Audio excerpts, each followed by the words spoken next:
Hello, I am Aviva Lee, reporting live in Jerusalem from room 552 for Israel 24/6 TV. It is just before 10:30 here in Jerusalem, and I just left the opening session of the Conference of Presidents of Major American Jewish Organizations. At that opening session, Prime Minister Ehud Olmert was the keynote speaker. After receiving and giving a warm welcome, exchanging the kindnesses associated with such occasions, Mr. Olmert launched directly into the particulars that were on his mind this evening. The Prime Minister was smiling and energetic when he began those comments, and he had everyone's undivided attention while he maintained a positive demeanor during all of his speech. Mr. Olmert made an initial statement about Gilad Shalit and Israel's other captive soldiers. He said, and I quote, "We continue to act upon the basis that they are alive," end quote. Mr. Olmert also described those holding Israel's soldiers as cruel and brutal people with different values than Israel's values. He continued by saying that, and I quote, "It is not easy to move forward with these guys, most of whom are engaged in firing Qassams. For us, Israeli soldiers are our priority. What is natural for us is not natural for them," end quote. The Prime Minister of the sovereign state of Israel called for patience while stating that the release of Israel's soldiers is much more difficult than some in the media have suggested. While stating that the Israel Defense Forces or other military forces of Israel have killed more than 200 terrorists to date, Mr. Olmert stated that what is happening in Sderot is not acceptable. He further stated that even with that number of casualties on the side of terrorist enemies, that Israelis in and around Sderot cannot live their daily lives in a normal fashion. The Prime Minister offered this warning to terrorists, and I quote, "We will reach out for everyone involved in terror in order to stop them. First and foremost, Hamas. And Hamas rules Gaza," end quote.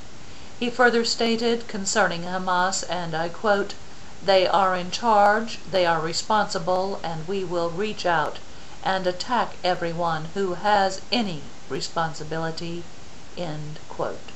Concerning the negotiations with Israel's Arab neighbors as a result of the Annapolis summit, the Prime Minister of Israel said that it is not a comfortable atmosphere in which to conduct any kind of negotiations, and I quote, "My question is not if these are the best circumstances.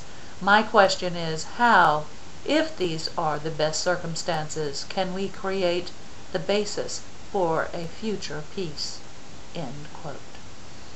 Mr. Olmert continued that while he is at the head of Israel's government, that, and I quote, "I will not trade the security of the State of Israel and the people of Israel," end quote.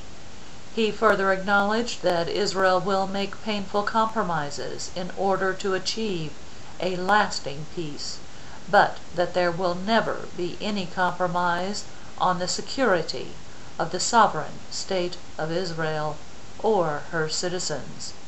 Mr. Olmert also acknowledged that negotiations subsequent to the Annapolis process and the visit of President George W. Bush to Israel and Ramallah have taken place.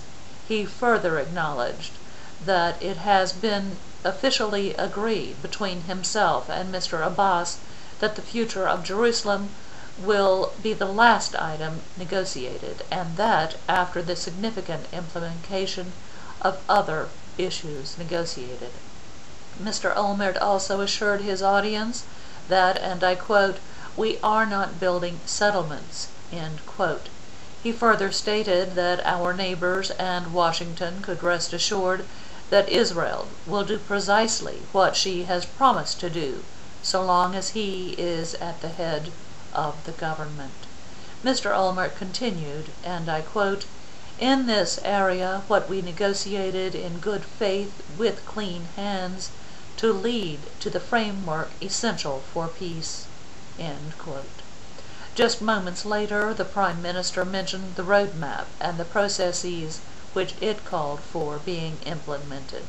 He mentioned the first phase being the negotiating process in order to reach an agreement, and the second phase being the implementation by both sides. Mr. Olmert tried to strike a balance of reason for negotiating with Mr. Abbas now while the season of peace exists in Ramallah. He further expressed his own thoughts that in the future such a season for peace may not exist. And then again Mr. Olmert reiterated, and I quote, "I promise you that a government under my leadership will not sell out the security of any future of Israel. I will do everything in my power to protect the security and the life of the people of Israel." End quote. Then, in closing his public address to the Conference of Presidents of Major American Jewish Organizations, the Prime Minister of the Sovereign State of Israel expressed his gratitude on behalf of the government and the people of Israel for that organization's individual and collective interest, awareness, and devotion to the fundamental needs of the people of Israel. And that concludes this special report concerning the keynote comments of Prime Minister Ehud Olmert to that audience. And I am Aviva Lee, reporting live in Jerusalem from room 552 for Israel 24/6 TV. Thank you, and shalom. Good night.